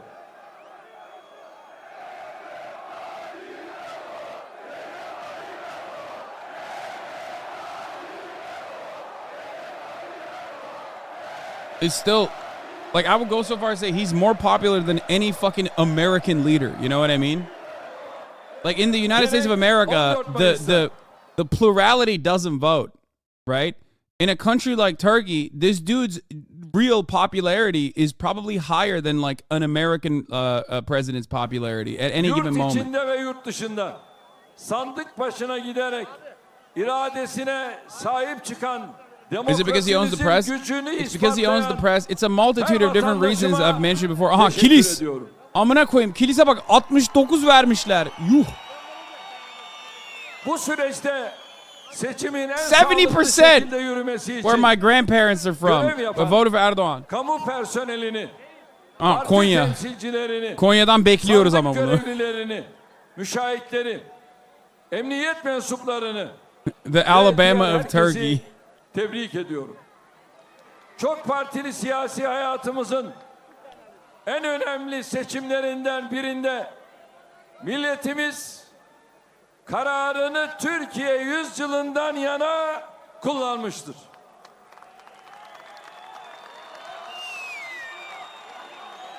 Seçimin ilk turunda milletimiz Türkiye Büyük Millet Meclisi üyelerinin çoğunluğunu Cumhur İttifakı'na vererek yasamadaki tercihini Yes, katılım means zaten turnout. ortaya koymuştur. Bugün yapılan ikinci tur seçimiyle İş Kodra'dan selamlar mı lan? milletimizin Cumhurbaşkanlığındaki yani yürütmedeki tercihi de kesinleşmiştir. Why do they like him so Milletimizin her much? Because he's like a fucking religious cult-like leader, brother. He tugs on the heartstrings in a very weird way.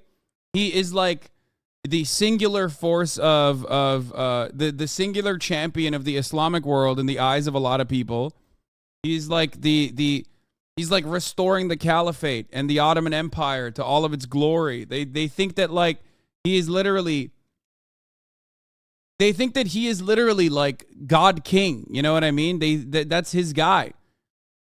Partially, and this is controversial, and I think Turkish people might get mad at me for saying this, but partially because there was a lot of religious oppression. There was a decent amount of religious oppression, but it's the same fucking conservative rhetoric and the conservative mentality in Turkey. They saw him from the jump as like the defender of Muslims.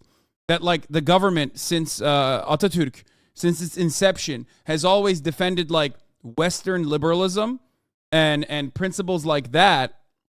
So him like basically fucking turning around. It's like kind of wild to see like a photo of Atatürk, the founder of Turkey, side by side with him, because like he literally went to jail for shitting on Atatürk. You know what I mean? Like he is not a fan. Their fan base are not a fan, but that actually changed a little bit in the rhetoric over the course of the past 5 years, 10 years, I would say, where they basically decided, no, we are actually like pro Atatürk, but they never were originally. Originally, the opinion was that like the original opinion was that like Atatürk is a drunk, he's a bad guy, he was a Western element, and he actually tampered the Islamist movement within the country. And now they actually still, from one side of their mouths, shit on him, which is a big no-no in Turkey. And then on the other side, they say, no, actually, he's very similar. His principles are similar to our principles. 85 milyonun hep beraber olmasından kaynaklanıyor. Şimdi burada ben hesap uzmanı değilim. Ama hesap uzmanının hesabında galiba bir yanlışlık var.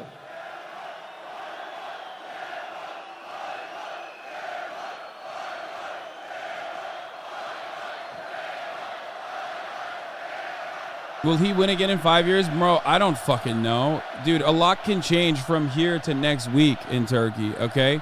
2018'de CHP vekil sayısı CHP. 146 idi. Hesap yapıyoruz ya. 2023'te vekil sayısı 169.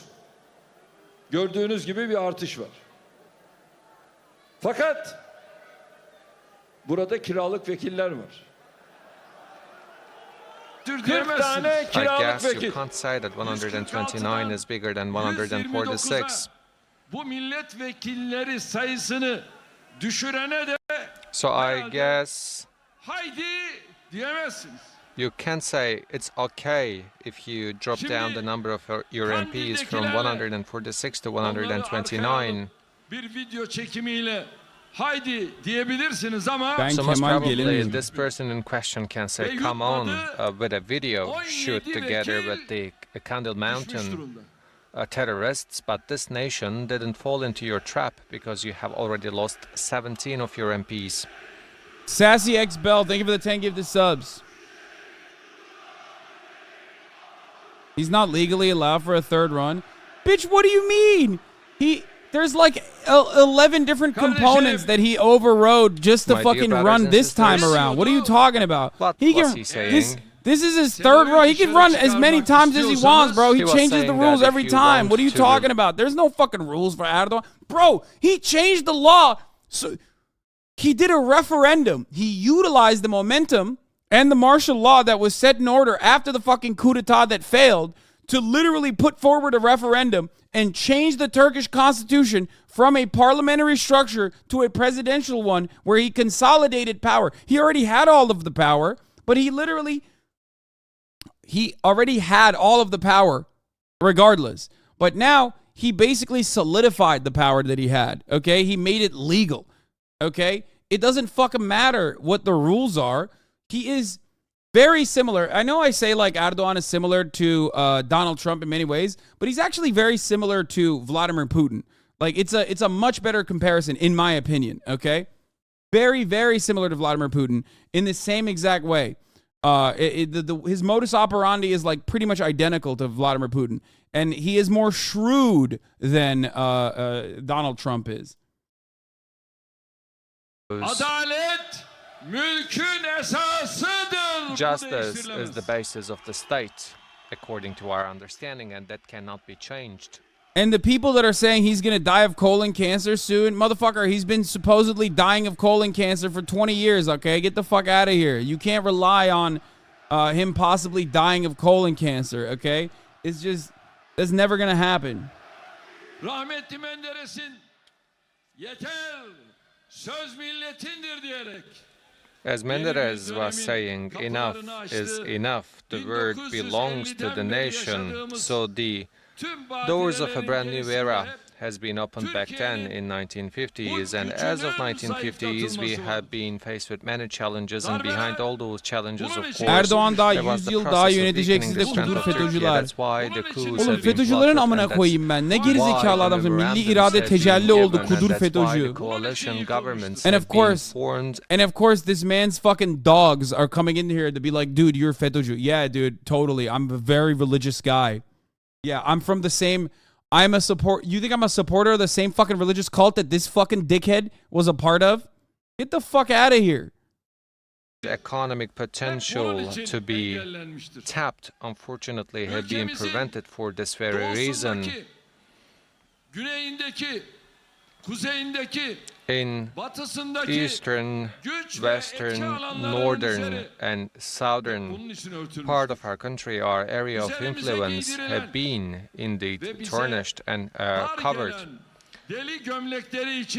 So inside of those shapes that have been imposed to us, we have been indeed asphyxiated with the climate of fear. But even under such circumstances, we have always heralded the good news, saying that the century of Turkey will be knocking on our doors. So this is that very day, and this is why you are here with us.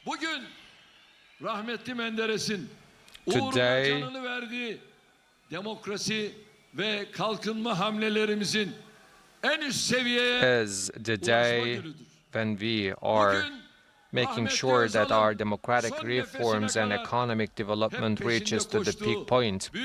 Today is the day of the initiation for realizing the century of Turkey, as Özal dreamt for it. Today is the day where we are yielding the results of all those important statesmen like Erdogan. Today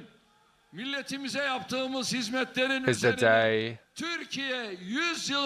when we herald the good news of the century of Turkey, which will be built onto the achievements of the last 21 years. And we have done this together with you, and we will build the century of Turkey together with you.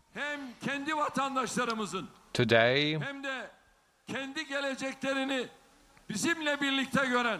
is the day of our own citizens, our nationals, and at the same time our brothers and sisters who see their future together with us, and their prayings are also heard.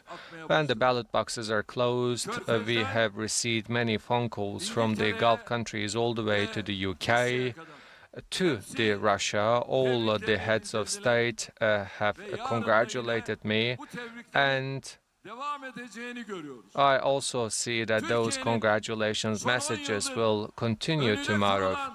For the last 10 years, many traps have been set against Turkey, many dirty games have been played, and Turkey has been tried to be stabbed in the back, and Turkey has tried to be stumbling upon, and all of those games have been played in order to prevent this day. The German and the French journals and also the English journals were making headlines in order to make sure that Erdogan...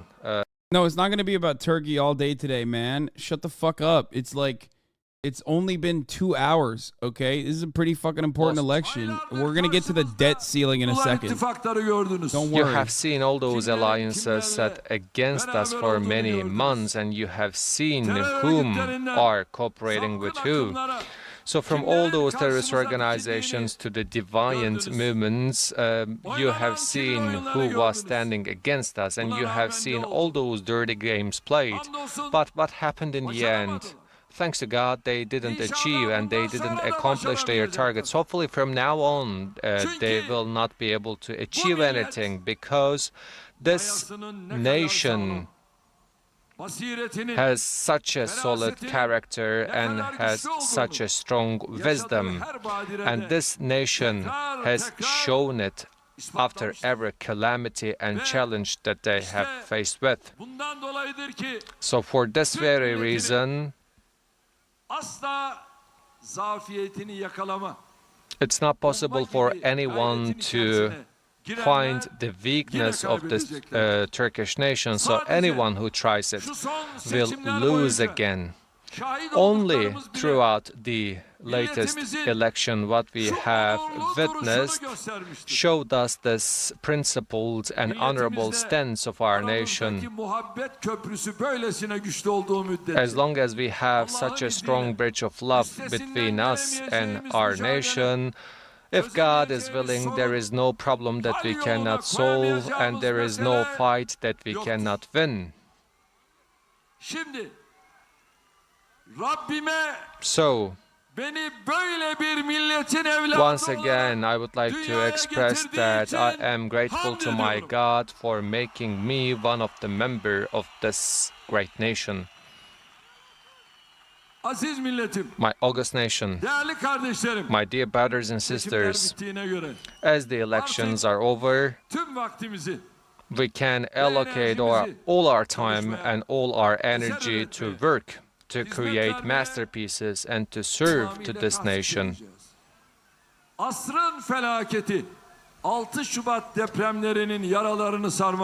In order to heal the wounds inflicted by the disaster of the century, the 6th Is this a good guy or a bad guy? No, he's a very bad guy. That our citizens are clinging back to life and reconstruct all those cities, we will continue to work day and night. It will be one of our priorities. Not only our hearts, but our hands will always be over the quake region in order to tackle the problems arising out of the increasing level of inflation, and in order to make sure that we are compensating the losses of welfare. We will focus on those areas. Of course, it is not hard for us to tackle those problems. Like, people who are like, oh, what's so bad about Erdogan? Dude, imagine like Donald Trump and Vladimir Putin had sex and you know, they fused. They did the fusion dance, and that's been happening for like 30 years, okay? They've just been doing the fusion dance for 30 years. Like, I don't know how to describe it. Like, it's just everything that reactionary, backwards ass, like fundamentalist ass, you know, hyper authoritarian governments would do, he has done. Okay?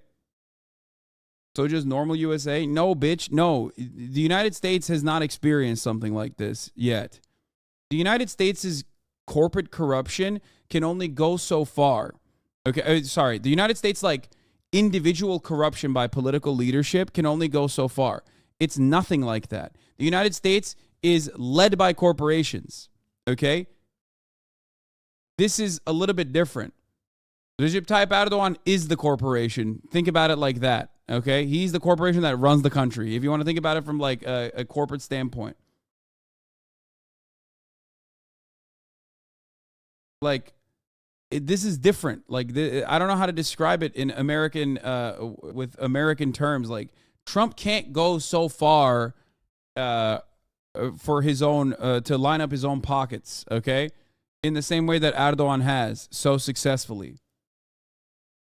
Cannot intervene in the political destiny of Turkey. I am the Prime Minister of Turkey, I said back then. You will only receive your installments and your payments, I said. So what happened later? Till 2013, we continued to pay our debts. In 2013, we paid our last debt to them, and then we parted our ways with IMF. That is who we are. But what was the CHP saying? You should borrow loan from IMF. That is what you do, not us. And today is the day. 10 years have passed and we didn't receive any loan from IMF. And back then, the forex reserve of our central bank was $27.5 billion. What did they do? They said that they will bring $3 billion from UK, but they will not give you a single penny. So the long sharks know very well to whom they will give their money. Your subs think it's because he's somewhat good, because he seems like he's immigrant friendly. He's using them. He's the reason why there's a civil war in Syria. So, Recep Tayyip Erdogan did take in 10 million immigrants, which is like a profound thing, even if it wasn't for humanitarian purposes. He took the 10 million immigrants, he took the 10 million refugees from Syria because he wanted to use them against the European Union, okay? He used them against the European Union. Now, 10 million in a country like Turkey, which only has 90 million people total, okay, over the span of like 5 fucking years is a lot, okay, especially for a poor country. So what he did basically is take on the refugees so he could fucking turn around, okay, he could turn around and tell Europe like, well, I'll release them to you if you ever piss me off. Whether there was a journalist that was like upsetting him or anything like that, he would just turn around and go, hey, thank you for the money. Thank you for the money that you guys gave us to house these migrants, which doubtful that he actually utilized the money to house these migrants at all. Okay? Abi sen neden mülteci düşmanlığı yapıyorsun? Hayır, ben mülteci düşmanlığı yapmıyorum. Ben mültecileri savunuyorum ama aynı zamanda Erdoğan'ın neden yaptığını anlatıyorum. Bu mülteci düşmanlığı değil. Salak salak konuşma.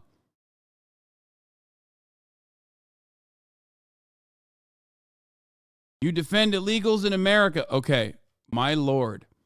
I'm not saying that it's bad that he did that. I said it's profound, okay? But the real reason why he did that is, of course, not because he cares about the humanity of the Syrian population. If he cared about the humanity of the Syrian population or the Syrian refugees, he would be doing reintegration programs, okay? He would be working on housing initiatives, not necessarily using this massive population as a talking point against the European Union whenever he sees fit, okay? He did it originally for money and also so he could use it as a political pawn. Anytime European leadership frustrates him in any capacity, he turns around and he says, all right, I'll literally send them to the border of Greece right now. Okay? What should have happened, Erdogan used the immigrants in 2020, sending them to the borders. It was really worrying. Yeah, like what he should have done was work on reintegration measures and try to do his very best. But instead, that never happened. He took the money, he pocketed it, just like every other fucking time that there's been any kind of like cash inside of Turkey. And since then, he's just been using the other reason why the Syrian migrant thing, like the other way that he utilized the Syrian migrant situation was also by presenting himself once again as the leader of the Islamic world. Okay?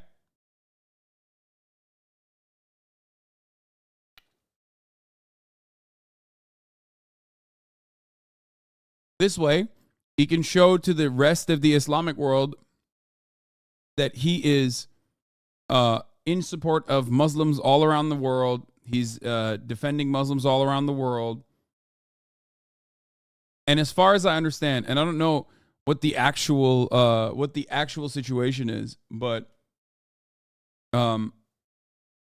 that got him a lot of support from the people that are in this crowd that see it as like a restoration of the caliphate.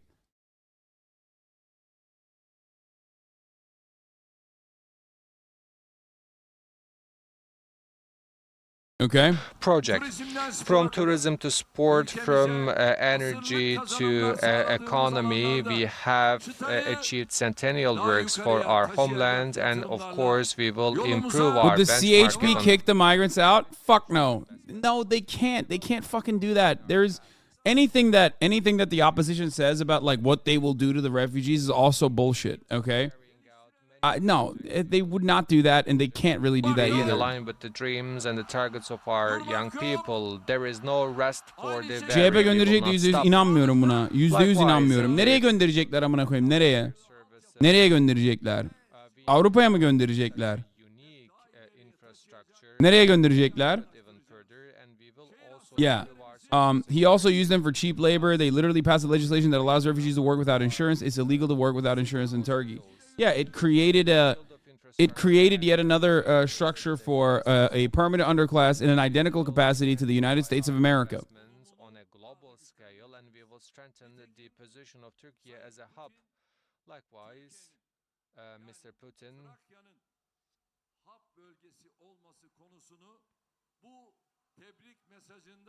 has once again repeated that the Thrace region should be a hub in his congratulation message.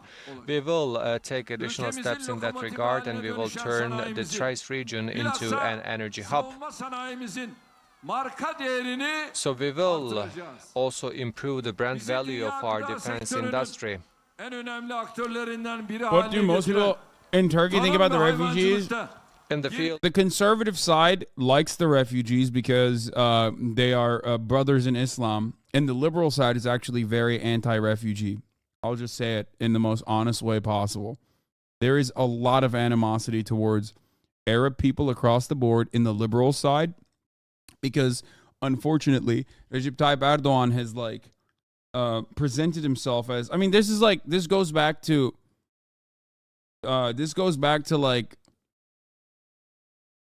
even before the refugees that came to Turkey. Turkish people have always felt insecurities about being compared to the Arab world. They always have seen themselves as like something different. It's kind of like how the non-Muslim Lebanese will say they're Phoenician. If you ever tell like a Christian Lebanese person that they're Arab, they will get very mad at you. It's kind of like that. Yeah.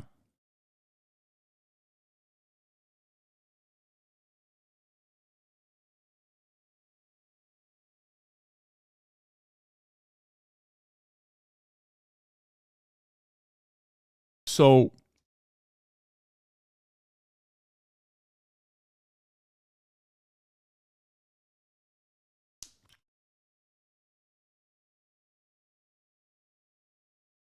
I've dealt with racism in Turkey as an Arab visiting for tourism. A lot of liberal Turks think they're European, not Middle Eastern. Yes. This is definitely an attitude that people have. For sure. There's like two.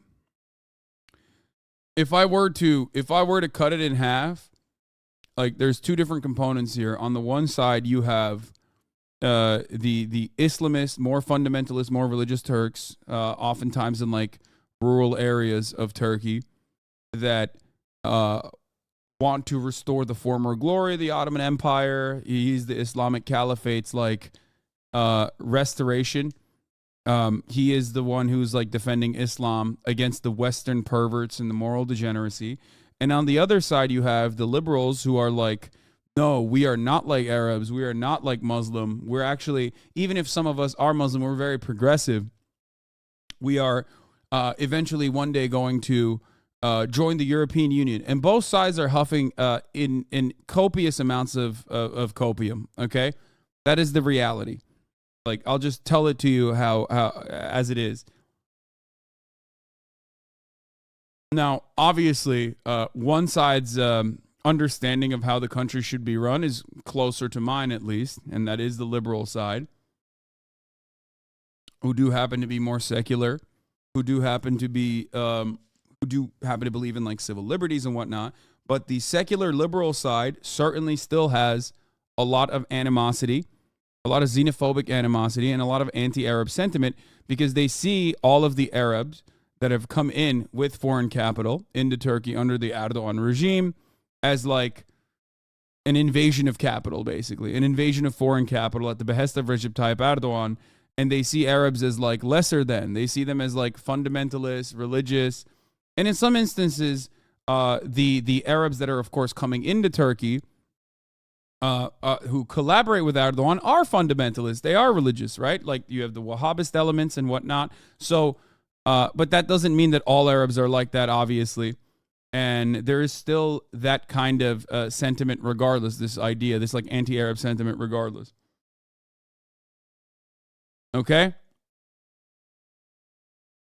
The same goes for the Syrian refugees that Erdogan took in as well. It's just another extension of that.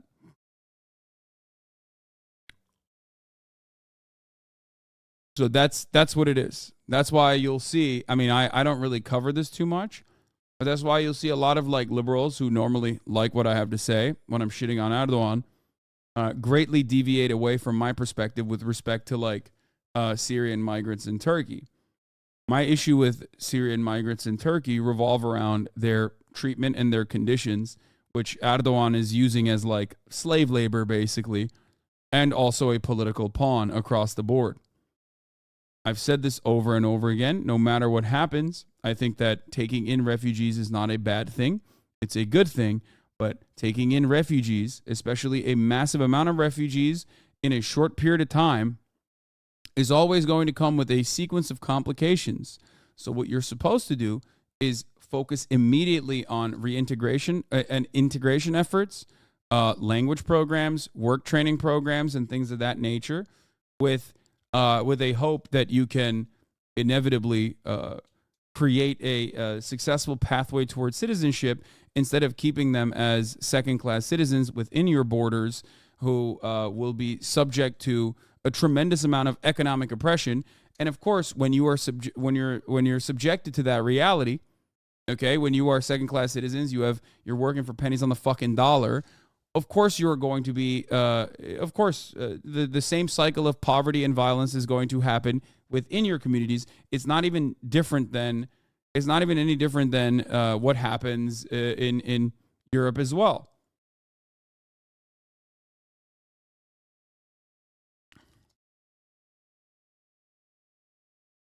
Okay. Dolayı teşekkür ediyoruz. Şimdi de Cumhur İttifakımızın değerli genel başkanlarını sizlere takdim ediyoruz. All right. Well, that was it. That was President Erdogan's victory speech made there at the presidential complex in Ankara. He made an initial speech here in Istanbul. As someone who admittedly doesn't know much about Turkey, I figured they were Arabs. Can you explain how they're not? My own ignorance made me think Turkey is predominantly Muslim. Yes, Muslim doesn't mean Arab, my friend. That like Iranians are predominantly Muslim. They're not Arab.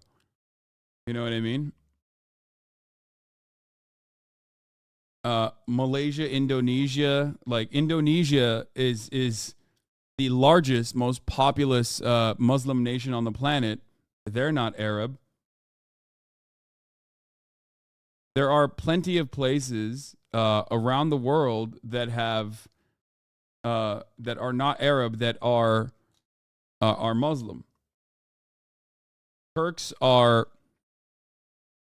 complicated to explain because, ethnically speaking, the Ottoman Empire was incredibly vast and incredibly powerful.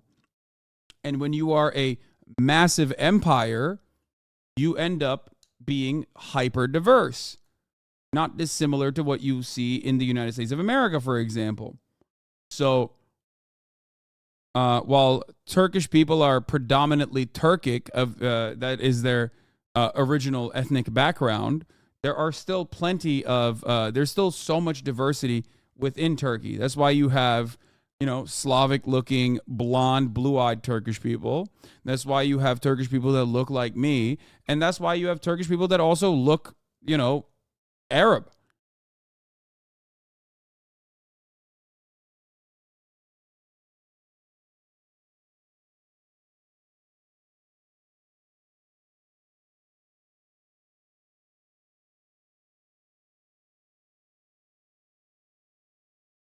I mean, we talk about solving the root of the problem, but you don't talk about how Erdogan literally supplied weapons to ISIS. He wanted there to be 10 million refugees. He bolstered the civil war. He certainly did. And when he did that, he was doing it at the behest of the United States government. It's not like he did that on his own. That actually helped him out ultimately. But he was doing that under the watchful eye of the United States of America. That's the whole point. That's why I always say this motherfucker is he is absolutely in collaboration, in cahoots. In cahoots with the U.S. State Department. The idea that he's not is a silly one. Okay?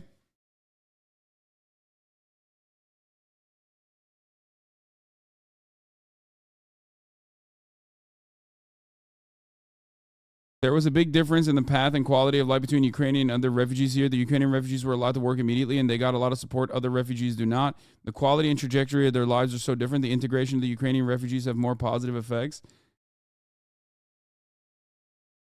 There was such a big difference in vote distribution in Turkey. Here in the Netherlands, 65% voted for Erdogan because the media they consume is so pro-Erdogan. The difference with people voting from abroad is staggering. People who can vote from a Turkish election from abroad are average more pro-Erdogan. Yeah. That is because they also benefit from the devaluation of the Turkish currency because, they could just fucking go to Turkey and buy whatever the fuck they want to buy for much cheaper. They also don't experience living in Turkey. They experience living in a European social democracy. And then Turkey is just a travel destination for them.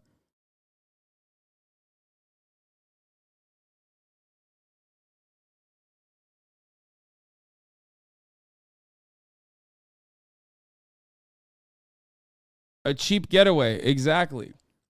The way the disdain that Turkish people abroad, the way that they fucking see Turkey is so crazy. It's like they just don't give a shit. They don't see it.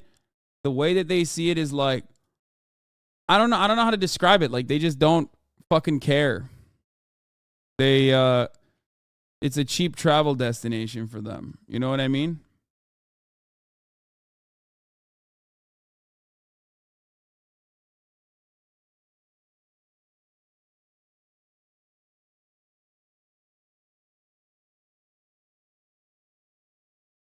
Wait, what the fuck? Why isn't this live? They're hoping that they can have a sort of a more positive atmosphere in the future. Incidentally, also Joe Biden has...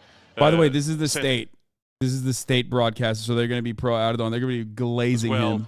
Getting onto this NATO theme as on the same track, saying we're NATO partners. We're looking forward to working with you again on a number of global challenges.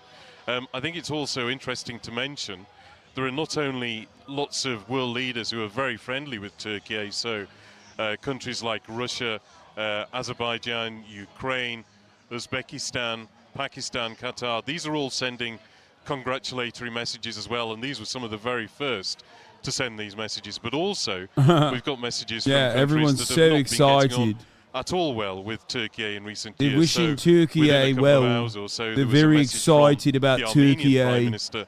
These two countries having not had diplomatic relations at all until the past year or so because of various different issues, but largely related to the Azerbaijan-Armenia war of a couple of decades ago. Also, Egypt, the two leaders there not getting on at all.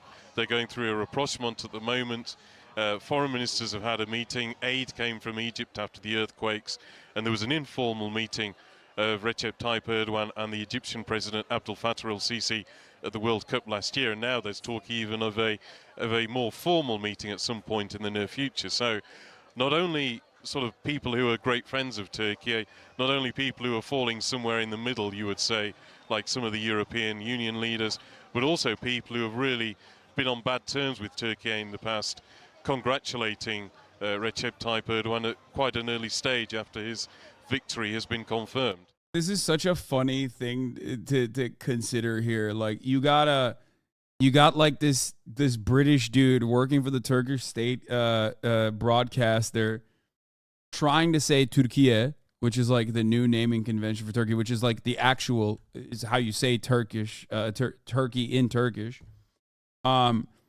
Like talking about how all of the allies and enemies alike are supporting Recep Tayyip Erdogan in the aftermath of this election. Right, it's like live for us, Melinda. We've had the victory speech in Ankara, and earlier we had the victory speech in Istanbul, where you were.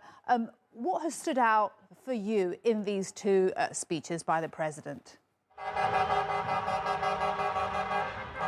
There were some similar sentiments echoed throughout both speeches, some common threads and some common refrains indicating just some particular more social areas that the president wanted to highlight.